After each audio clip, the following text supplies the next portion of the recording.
Welcome to the Culture of Things podcast with Brendan Rogers.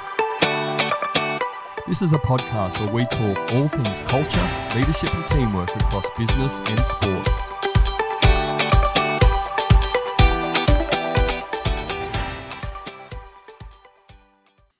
Hello everybody, I'm Brendan Rogers, the host of the Culture of Things podcast, and this is episode 26. Today I'm talking with Pip Scott-Allen. Pip is originally from Canada and now lives in the beautiful Hunter region of New South Wales. He is the director and lead facilitator of Premier Team Building. Pip's business is focused on corporate team building, where he designs and facilitates custom team building events. He works with businesses of all sizes across New South Wales. Pip refers to his role as a facilitator of awesome, with one goal: to make your team awesome. Instead of standing in front of you and preaching about how to motivate, how to be a creative problem solver, or how to deliver exceptional customer service, Pip prefers to play games to help people reach conclusions and experience real results. Pip has a love for the outdoors and adventure. This has seen him gather experience in a variety of roles covering ice and rock climbing, mountain expeditions, treetop walks, abseiling, survival skills, as well as being an outdoor education leader at Canadian camps for school children.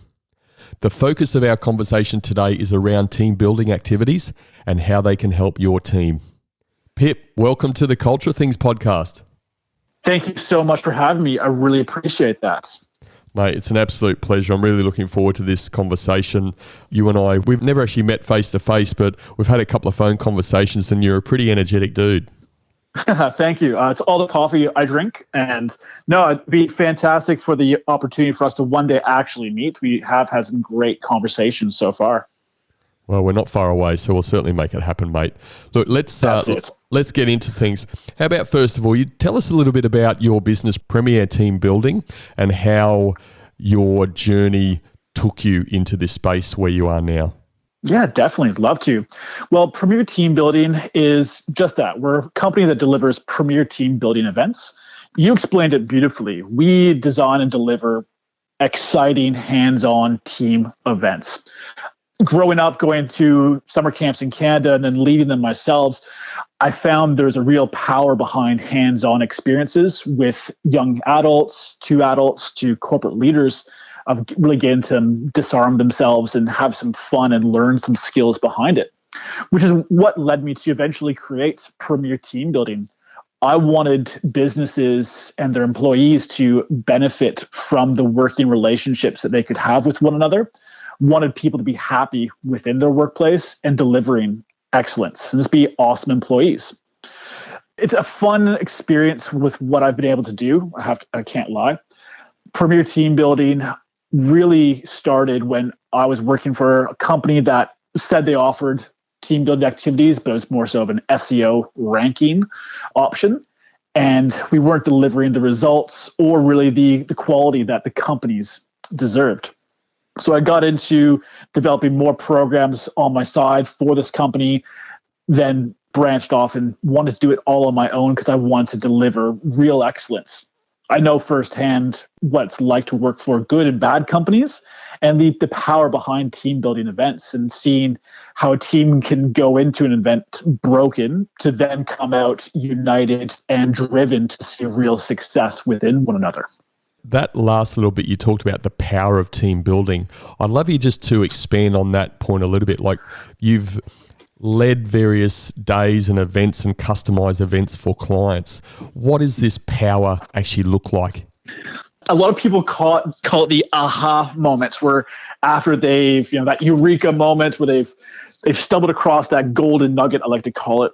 And the power of team building is a lot of times we have made wrong assumptions with one another, within our business, within what we do. And through these programs, we work to break down those assumptions, to put everyone on a level playing field, to build some new connections.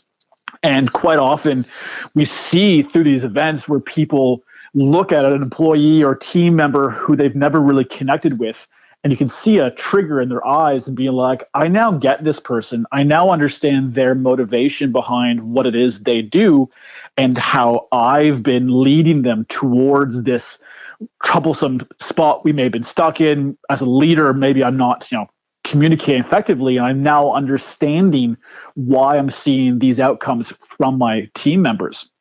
And we've had some amazing events where we've been able to relate the employees to the struggles the management have and outline with the managers how they need to express themselves better to have their team members relate better to them. Because unfortunately, as we, with different positions, there's always division of knowledge. And we've worked with these teams to help them bridge those gaps so that each other can understand each other's roles a bit better and just empathize with one another. And it's the power of these events. You see teams who come in who are not motivated, they don't feel appreciated, they don't feel like they have a voice. And at the end, they're happy, they're engaging with one another on a new whole level. They form some new different connections with each other, and they just related to one another on a more intimate level that they trust each other more. And through that trust, it allows them to vocalize ideas and concepts, and it allows them to become better problem-solving people because they feel safe. And through the power of making people feel safe, the potential outcome for businesses when you have individuals who feel safe to vocalize their ideas, whether it be right, silly, or wrong, is just an amazing tool for any leader to have. And we customize our events to suit the needs of our teams, but we also pay very close attention to what we're seeing on the day to make sure that we were given the right information. And at times people might not see a problem that we see ourselves as an outsider. So we're able to adapt and change the focus slightly to make sure that the power of this event is truly relevant. And that if we see an issue, we're not going to ignore it because it wasn't on the scope of the day. We're going to address it because that is what is needed. And it's by doing things like that we get a real powerful experience for the team members. Like I said, everyone, it's fun. We play fun games, and people walk out happy, motivated, and feel invested in by the company. What I'd love you to share is you also mentioned the aha moments. For you and the businesses you've worked with, is there any particular aha moment that stuck in your head and you really felt, wow, this is where we're making a difference in this organization? I think one that really stuck out with me was a relatively large team we were working with. I think there was roughly about 50 people on the day, and there was a real disconnect between the manager and the team. The team didn't necessarily respect the manager at times, and the manager was having a hard time leading their group. So we were doing a program that pushed people out of their boundaries, and because we knew that there was an issue with them following instructions, what we did is we chose people who were not the typical leaders and put them in positions of power. And at first, we would simply say, you, Timmy, you're now in charge of the program. You're going to lead your team to accomplish this task. And we didn't put any other restrictions and boundaries on it. We just said, you're boss, go for it. And through the challenge, Timmy then realized how the team was not actually listening and how all these different voices were all talking over one another. And he eventually said that he found very hard to get the point across and really lead the team because no one was listening because there's so much noise going on. And he found that he now related to his boss better because he was having taken all these points of information from all these different perspectives from the entire team. And he was then having to distill it to then pass it back on to the team within their direction of what he needed them to do. So he then realized why at times his boss might not be as prompt with some of the responses that they needed because he was having to sift through an abundance of information.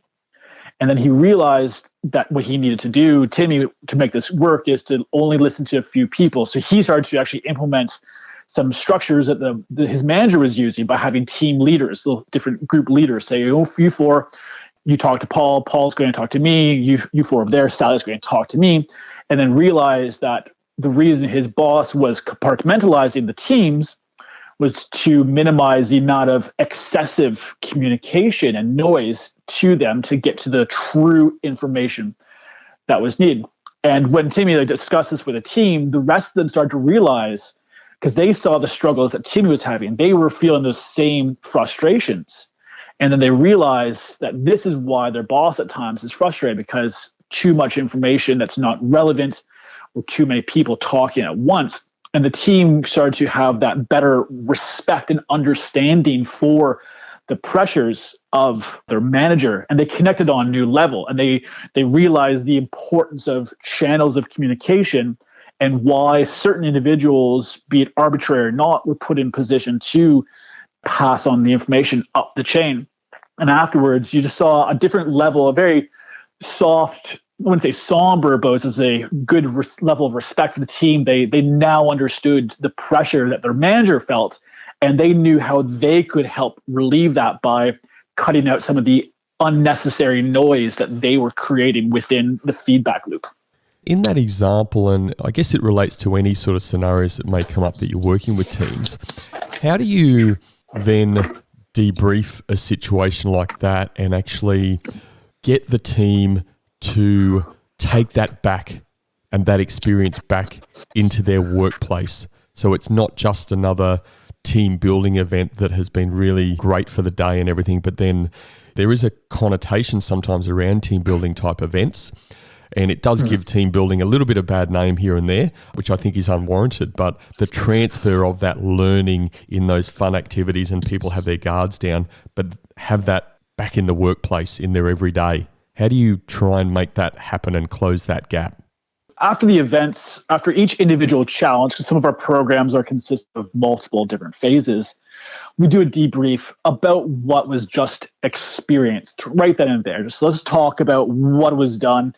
And at first, we relate nothing directly back to the workplace.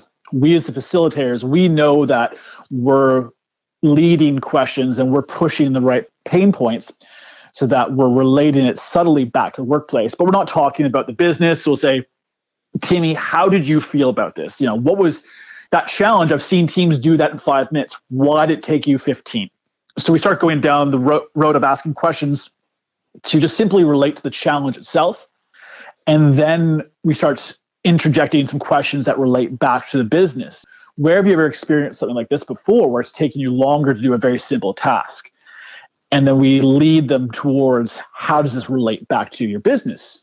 And often I start asking those questions, do you see similarities of what you've experienced with what your manager might experience, or what your team leaders will experience, and what you deal with on a daily basis?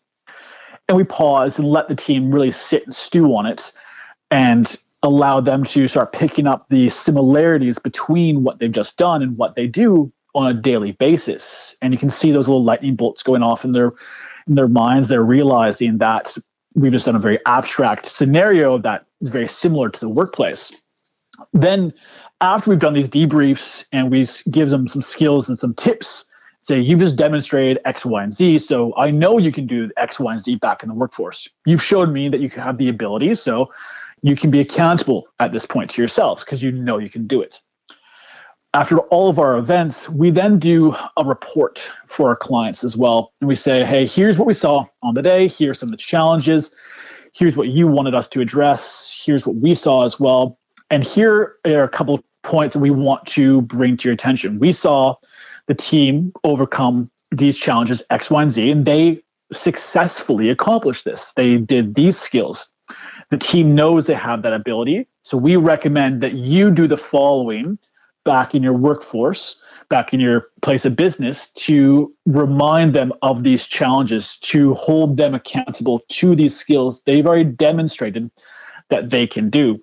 And within this report, we'll give them some tips on what we recommend for them to move forward, how to hold their team accountable to these skills that they've demonstrated.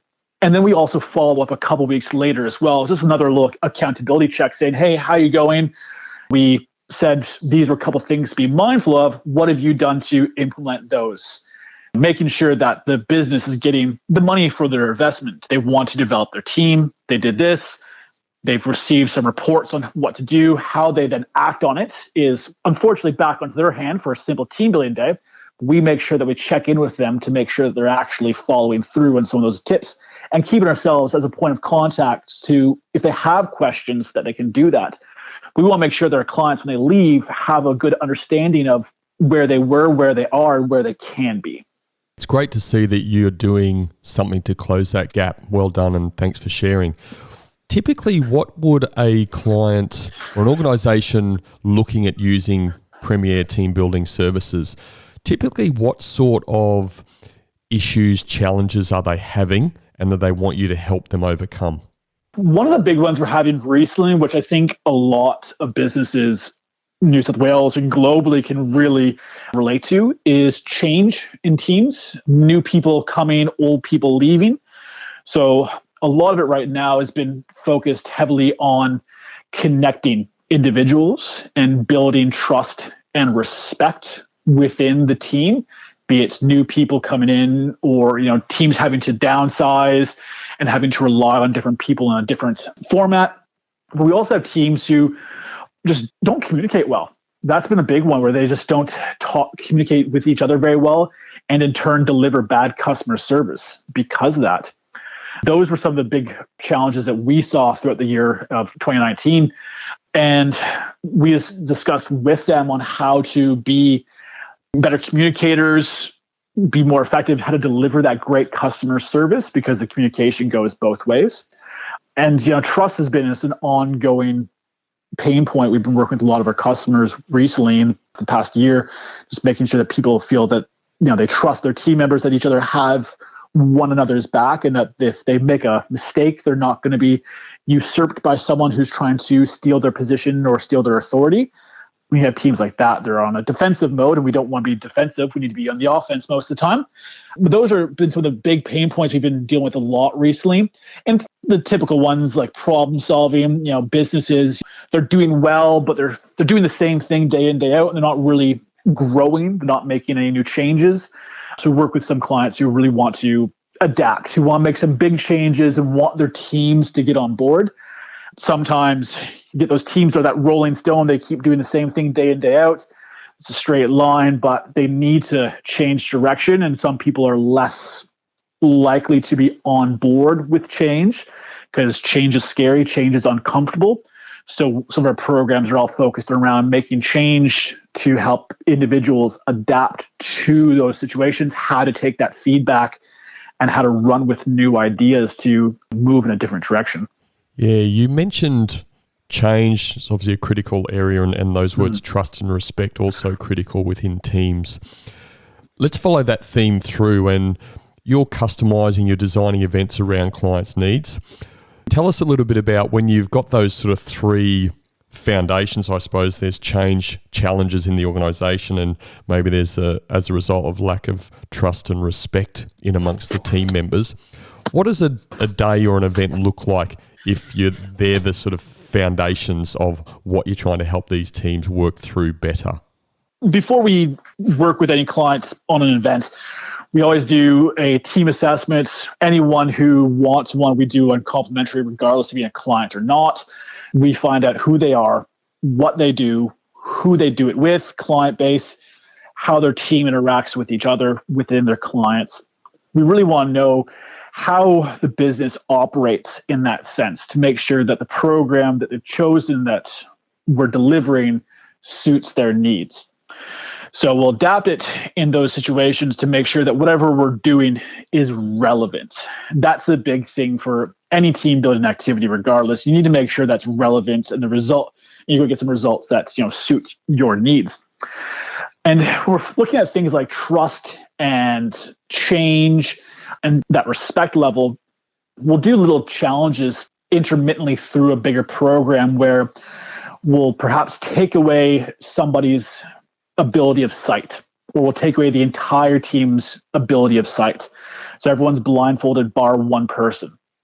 And that one person is now responsible to guide and lead people perhaps through an obstacle course of some sorts, and they need to put their total trust in that individual, because if they don't trust that person and they don't respect that person and vice versa, there's a potential for an embarrassing moment of a slip and fall in a puddle, or the team's penalized in some way. So we start off small by getting people to work on their communication, work on that trust, and we'll reverse the roles at one point as well.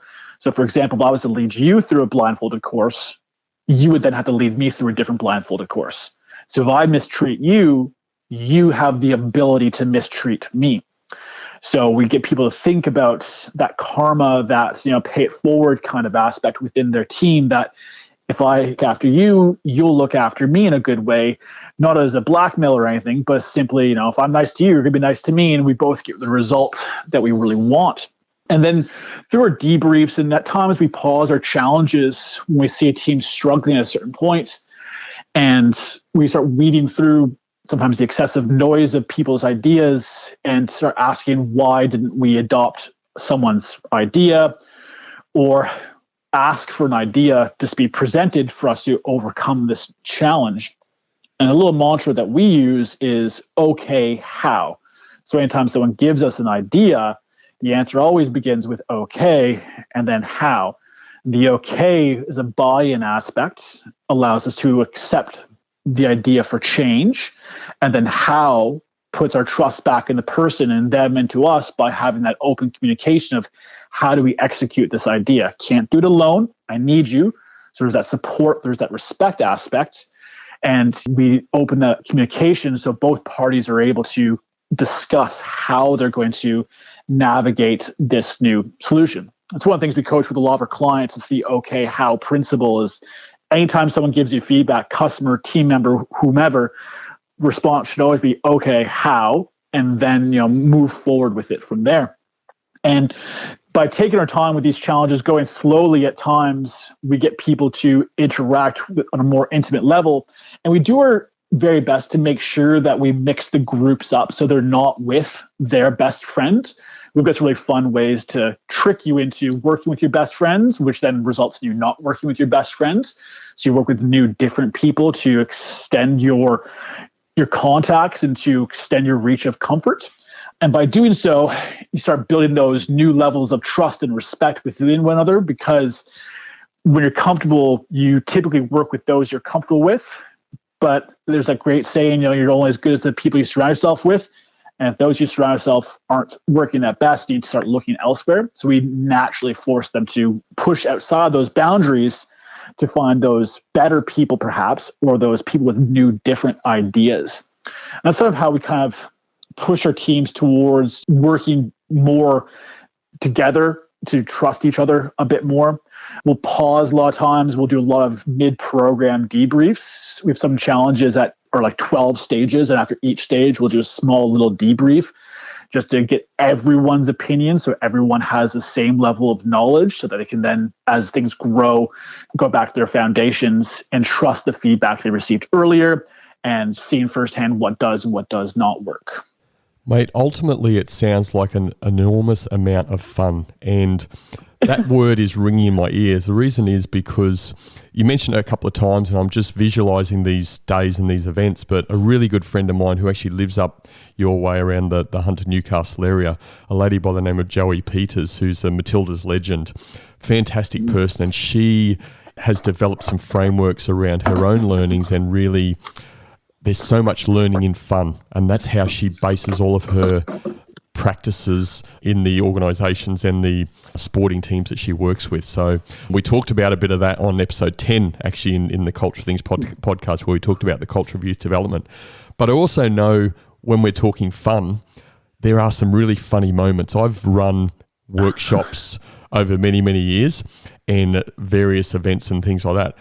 Is there a moment where you really remember that something just absolutely so funny happened in some of these things that you've been running? Being here in Australia, you got to do events on the beach. And like come summer, when things are nice and people are willing to be, running around the beach, there's no better place. We were doing some events last year down at Catherine Hill Bay, absolutely beautiful spot. And there's this one small challenge. It's basically a big pipe, lots of holes, and you have to fill it full of water, but your team has to use their fingers to plug the holes. It's a race. Two or more teams are racing against each other. Who can fill their pipe, this big leaky bucket? There's one team member right into it, full speed ahead, straight into the ocean, face plants into the ocean, soaking wet. Everyone's laughing, everyone's cheering. Hands are coming off the pipes, water's spilling out. People are then having to react to the fact they got distracted by what's going on, plug the holes again. This person's got a bucket, runs back up, dumps the bucket in, half full of water, mostly full of sand, has to run back down. The entire team just laughing and cheering at this individual who didn't care. They thought it was hilarious. They got their teams back. I tripped, I stumbled. I'm soaking wet. I'm covered in sand now. It's 30, whatever degrees, gorgeous day on the beach. If you did something like that within the workplace, you'd be so embarrassed. But because we changed the perspective, the team just rolled with it. Like, this is fun. It's funny. No harm, no foul. We all laughed about it. And then, they just continued running back and forth. And at the end, this person was dripping wet, had to go for another proper swim to rinse all the sand because they then tripped a couple more times and were a little bit crusty. But that one was just probably one of the great ones from last year of having, the team all lose it at one point in laughter of support, not criticism in any way. It was all jovial laughter of, look how dedicated this person is, and they've accidentally dunked themselves into the ocean. It sounds like there's a great opportunity to get yourself a film crew and record some of these things. There sounds like some potential for some viral YouTube videos in some of that stuff. Oh, definitely. We take a lot of photos. We try to provide a small little video at the end of the day for all of our clients. A couple of our programs, we've even designed that the team has to take photos. That's one of the challenges.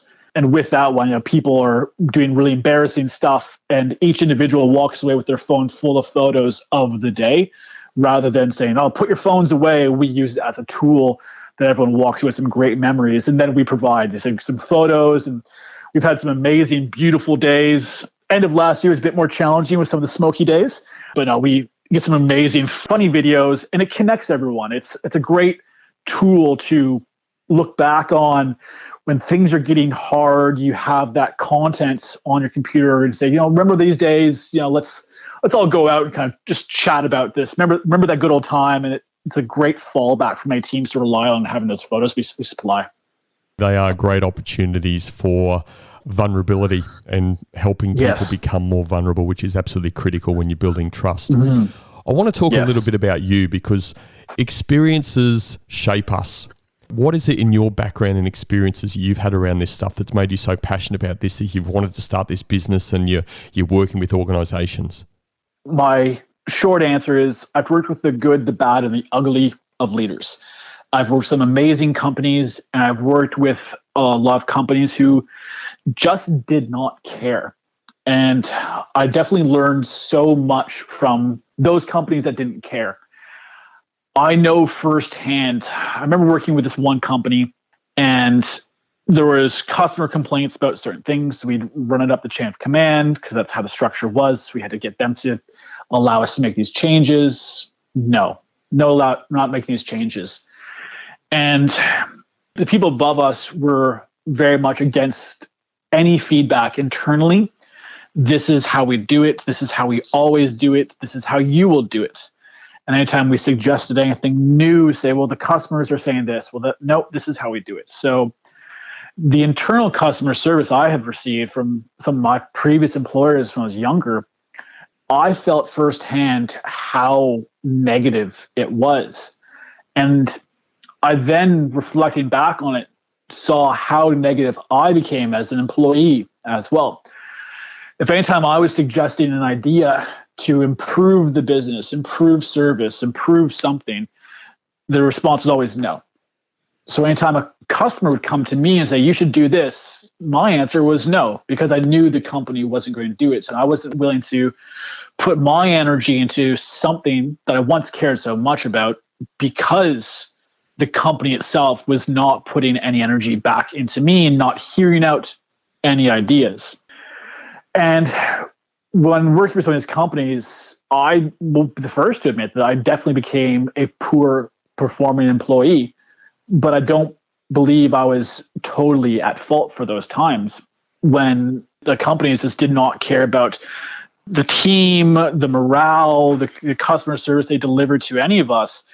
There was a direct correlation to the customer service that we were then delivering to the customers because we couldn't care. No one cared about us. So why would we care about the company?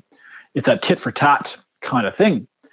And I got to the end where I was no longer willing to put my name to such a company any longer. So I had to leave and find places that were more in line with my values. And when I've worked for people who've cared about my opinions, who've basically said, I've hired you to do a job because I know you have the skills, do it. You don't need me to micromanage everything. I've invested myself 10 times more into those companies because I feel valued. So I know how a culture of caring and not caring really impacts the level of an investment an employee will put into your business. Like when you don't care about your employee and don't care about their ideas or not willing to hear them out to let them help you improve your business, they're not going to give you more than what's on the dotted line. They're going to pull out their contract and they're going to review it and go, all right, this is what you pay me for. This is exactly what I'm going to do. No more, no less. But when you value a person, I felt it. I've worked with a company for a while and they were saying, you can do this. You know it. It's like you're employed to do this task. We can't do it for you. I gave so much more of myself because I felt appreciated. I wanted to show how awesome I was. I wanted to show how awesome I could make their business be. And it was purely out of respect for me.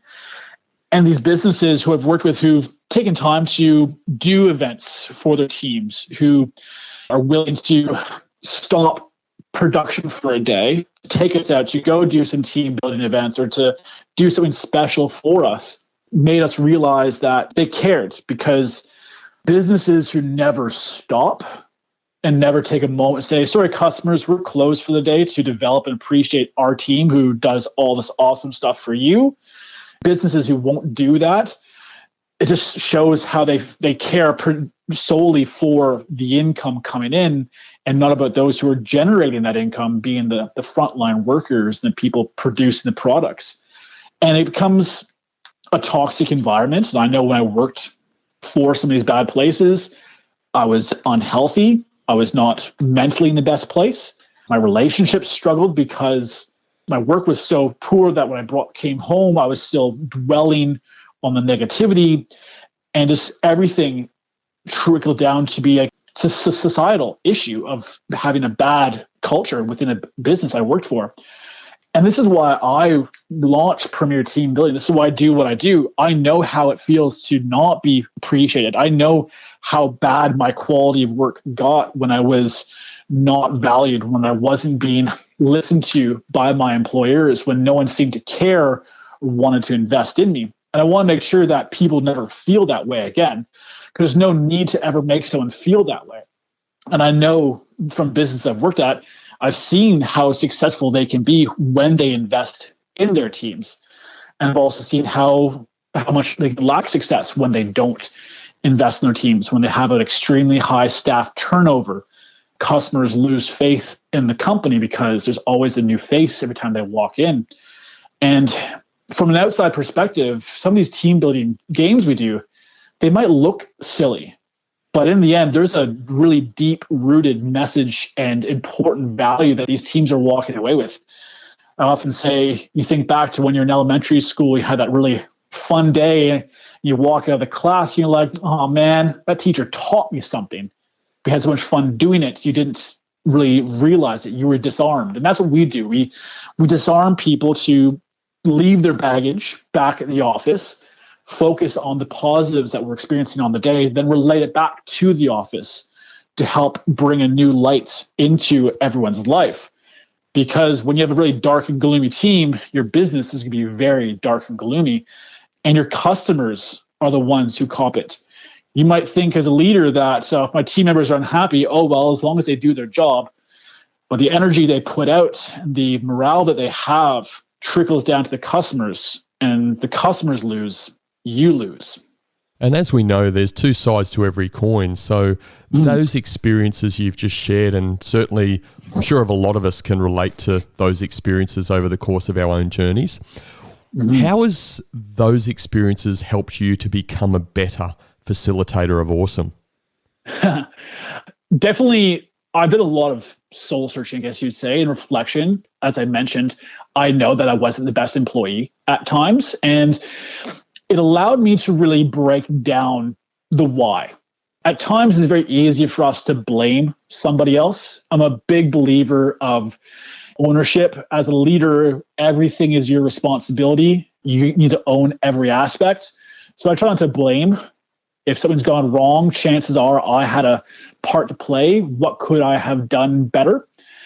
And it's learning from these lessons, from my shortcomings in my past, and really reviewing why I felt a certain way, why a business was not willing to hear ideas, and why certain places got into these ruts.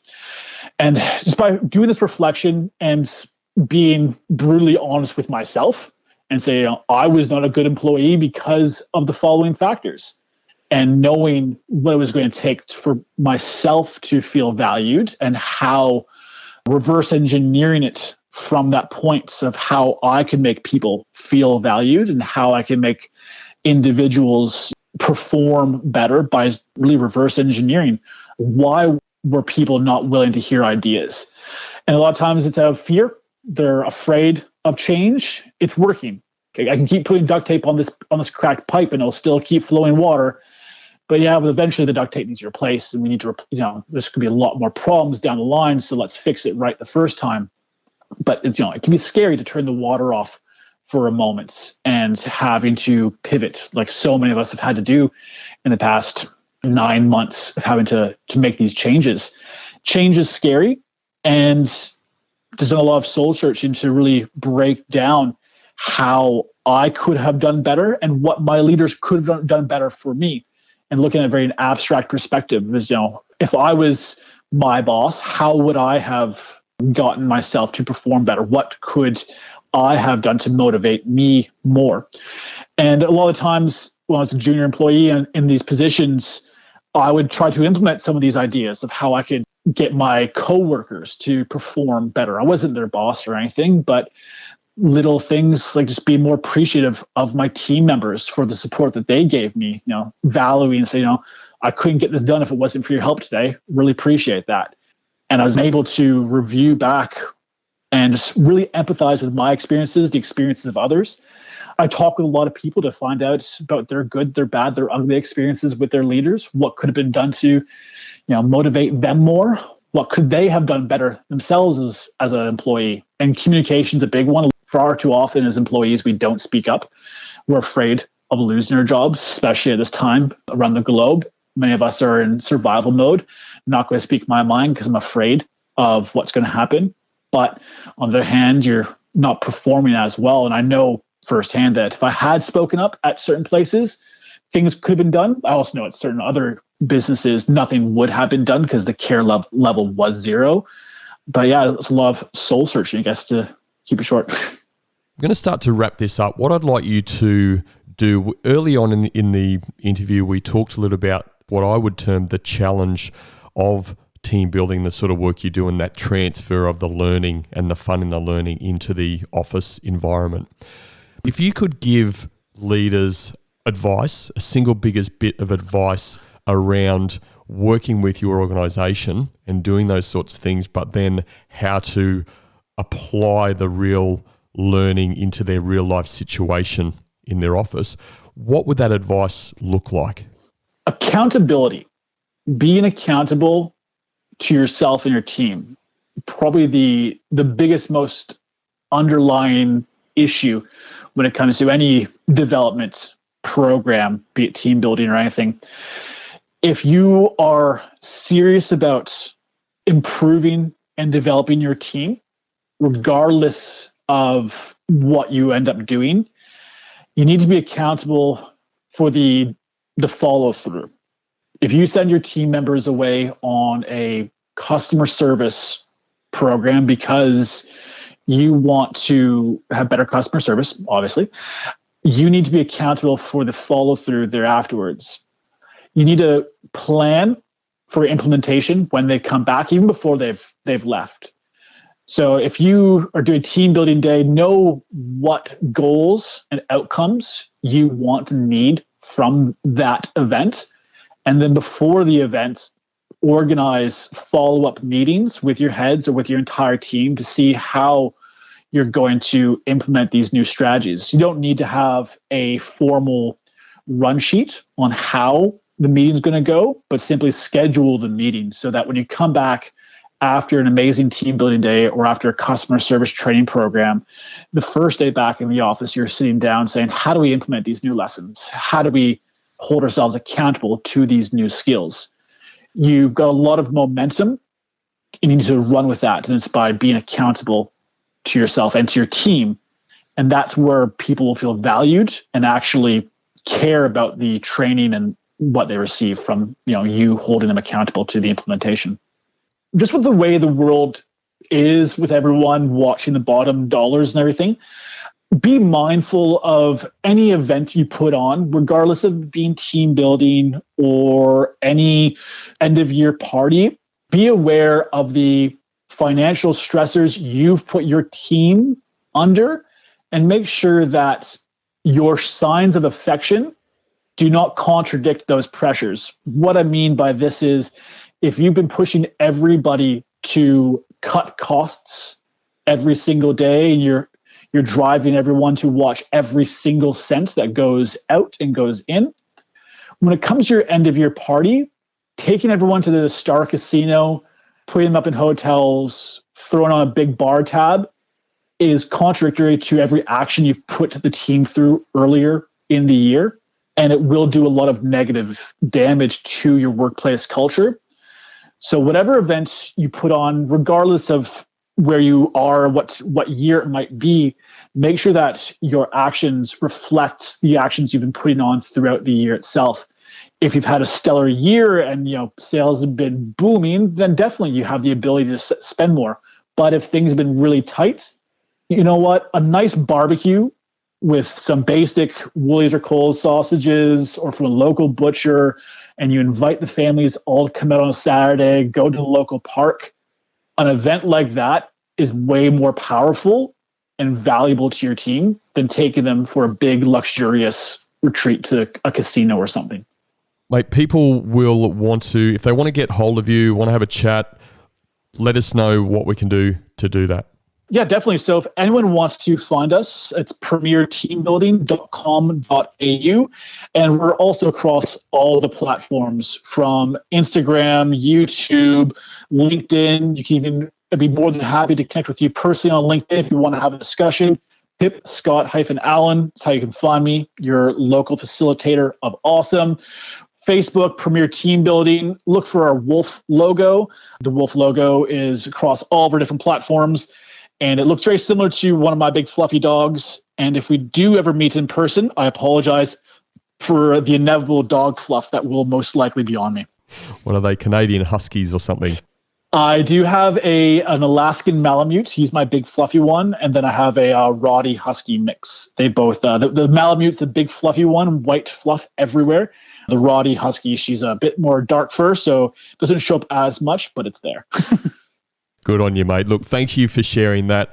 I think today you've done a fantastic job in actually definitely articulating what you're about and your passion around what you're doing with Premier Team Building. But I think more importantly for me, the importance of leaders actually thinking about the program or a team building type activity and events in a greater holistic view. It's not just about you sending your team off to do some team building stuff or whatever, and then come back to the office and you think everything's going to be rosy. It doesn't work like that. So I think you've done a fantastic job in linking what you're doing and the power of what you're doing and the fun and the learning side of things, and then trying to bring that back into the office environment and working with the leaders to help them understand that that's where the power of this stuff sits and how the results come about. So, mate, thank you very much for sharing that. It's been a pleasure chatting, and thank you for being a guest on the Culture Things podcast.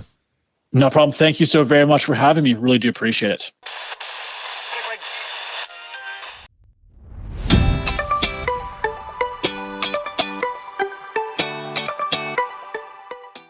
I've run a number of team building type events in a previous life. I know the value of these when done right and when the leader is fully engaged in the process. I've also seen where the leader has used it as a tick-the-box process, thinking if they do a day away every now and again, they fulfill their duties of building a high-performing team. There is a real need in the culture, leadership and teamwork space for what Pip does at Premier Team Building. The critical part is doing what Pip and his team focus on with leaders, to transfer the learning from the game-like experience back into the workplace. These were my 3 key takeaways from my conversation with Pip. My first key takeaway: a well-planned team-building event will create opportunities for vulnerability. Changing the environment and mixing this with some fun, team-related activities can help people see different perspectives. Align this with the inevitably funny thing that happens when working on a team challenge, gives people something to laugh and talk about. Good memories help build connections.